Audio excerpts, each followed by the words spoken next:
ആലപ്പുഴ ജില്ലയിൽ ഹരിപ്പാട് ഏവൂരുള്ള കണ്ണമ്പള്ളിൽ ദേവീക്ഷേത്രത്തിലെ കാക്കാത്തി അമ്മയാണിത്. ഇതാണ് കണ്ണമ്പള്ളിൽ ദേവീക്ഷേത്രം. ശ്രീ ഭുവനേശ്വരി ദേവി മുഖ്യപ്രതിഷ്ഠയായിട്ടുള്ള ഈ ഒരു ക്ഷേത്രത്തിലെ ഉപദേവതയാണ് കാക്കാത്തിയമ്മ.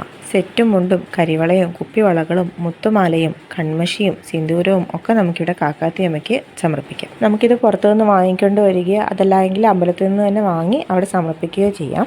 സന്താന ഭാഗ്യത്തിനായിട്ട് ഇവിടെ കാക്കാത്തിയമ്മയ്ക്ക് നമുക്ക് തൊട്ടിൽ സമർപ്പിക്കാം. പിന്നീട് കുട്ടികളായതിനു ശേഷം അവരോടൊപ്പം വന്നിട്ട് നമുക്ക് തൊട്ടിൽ അഴിച്ചു മാറ്റുകയും ചെയ്യാം. കാക്കാത്തിയമ്മ ഇവിടെ പ്രതിഷ്ഠിച്ചതുമായിട്ട് ബന്ധപ്പെട്ടും ഐതിഹ്യമുണ്ട്. വർഷങ്ങൾക്ക് മുൻപ് ചങ്ങനാശ്ശേരി ഭാഗത്ത് ഉയർന്ന ജാതിയിൽപ്പെട്ട ഒരാളിൽ നിന്നും ഗർഭം ധരിച്ച കാക്കാത്തിയമ്മയെ അയാളുടെ വീട്ടുകാർ അപായപ്പെടുത്തുകയുണ്ടായി. അതിന് സാക്ഷിയായിട്ടുണ്ടായിരുന്ന ഒരു അന്തർജനത്തെയും കൂടി അവർ അപായപ്പെടുത്തിയെന്നാണ് പറയുന്നത്. അങ്ങനെ അവരുടെ ആത്മാക്കൾ സംഗമിച്ച് ആ ഭാഗത്ത് പല അനർത്ഥങ്ങളും ഉണ്ടാക്കിയെന്നും പിന്നീട് ഒരു നാരായത്തിൽ അവരെ ആവാഹിച്ച് ഇവിടെ കൊണ്ടുവന്ന് പ്രതിഷ്ഠിച്ചുവെന്നാണ് ഐതിഹ്യം. ഇടത് കൈകൊണ്ട് തലയിലുള്ള വട്ടിയിൽ പിടിച്ചിട്ടും വലത് കൈ അല്പം മുമ്പിലേക്ക് നീട്ടി പിടിച്ചിട്ടും നിൽക്കുന്ന ഗർഭിണിയായിട്ടുള്ള 4 അടി പൊക്കത്തിലുള്ള പ്ലാവിൻ തടിയിലുള്ള ഒരു ശില്പമാണ് കാക്കാത്തിയമ്മയുടേത്. വിദ്യാ തടസ്സവും ജോലിയുടെ തടസ്സവും ഒക്കെ മാറാനായിട്ടും നമ്മുടെ വീടുകളിലെ ബുദ്ധിമുട്ട് മാറാനായിട്ടും ഒക്കെ നമുക്ക് മുണ്ടും നേരിയതും കുപ്പിവളകളും മുത്തുമാലയും മുറുക്കാനും ഒക്കെ നമുക്ക് കാക്കാത്തിയമ്മയ്ക്ക് സമർപ്പിക്കാം. സന്താന ഭാഗ്യത്തിനായിട്ട് തൊട്ടിലുകളും അതുപോലെ മാംഗല്യ തടസ്സം മാറാനായിട്ട് താലിയും മൂക്കുത്തിയും ഒക്കെയാണ് കാക്കാത്തിയമ്മയ്ക്ക് കൊടുക്കുന്ന വഴിപാടുകൾ. അമ്പലത്തിൻ്റെ 4 കോണിലായിട്ട് നമുക്ക് കാവുകൾ കാണാം. അമ്പലത്തിൻ്റെ കിഴക്ക് ഭാഗത്തായിട്ട് മൂർത്തി വല്യച്ഛനുള്ള സ്ഥാനവുമുണ്ട്.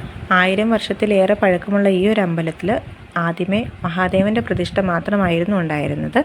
ഈ അമ്പലത്തിലെ ഭുവനേശ്വരി ദേവിയെ പറ്റിയിട്ടുമുണ്ട് ഐതിഹ്യം. പണ്ട് കുട്ടനാട്ടിൽ അച്ചൻകോവിലാറിന് തീരത്തുള്ള ഒരു ബ്രാഹ്മണ കുടുംബം പൂജിച്ചിരുന്നതാണ് ഭുവനേശ്വരി ദേവിയെ.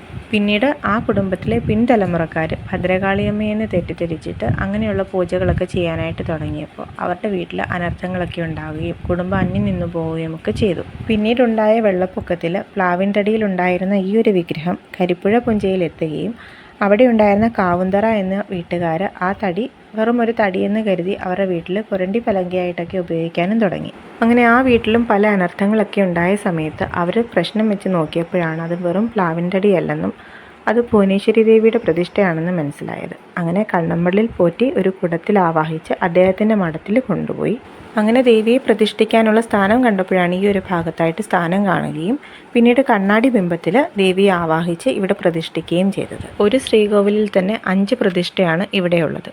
പ്രധാന ശ്രീകോവിലിൻ്റെ ഉള്ളിൽ തെക്ക് പടിഞ്ഞാറേ കോണിൽ ഗണപതി, വിഷ്ണു, ശാസ്താവ്, ദുർഗ എന്നീ ദേവതകളെ ശിലാവിഗ്രഹങ്ങളിലായാണ് പ്രതിഷ്ഠിച്ചിരിക്കുന്നത്. ഇതോടൊപ്പം തന്നെ തെക്ക് പടിഞ്ഞാറായി മഹാദേവനെയും ദേവിയുടെ ഇടതുവശത്ത് തുല്യ പ്രാധാന്യത്തിൽ യക്ഷിയമ്മയുടെ പ്രതിഷ്ഠയും നമുക്ക് കാണാം. കുരിയാലകളിൽ യുദ്ധത്തിൽ മരിച്ച യോദ്ധാക്കളെയും ഇവിടെ പ്രതിഷ്ഠിച്ചിട്ടുണ്ട്. ഒരിക്കൽ ഇവിടെ വന്നു കഴിഞ്ഞാൽ വീണ്ടും വീണ്ടും നമുക്കിവിടെ വരാനായിട്ട് തോന്നുന്ന ഒരു അന്തരീക്ഷം കൂടിയാണ് ഇവിടെയുള്ളത്. ഇവിടെ വന്ന് മനസ്സറിഞ്ഞ് പ്രാർത്ഥിച്ചാൽ നമ്മുടെ കഷ്ടതകൾക്കൊക്കെ ഒരു മുക്തി ഉണ്ടാകും എന്നുള്ള അനുഭവ സാക്ഷ്യം കൂടി ഇവിടെ വരുന്ന എല്ലാവർക്കും പറയാനുണ്ട്.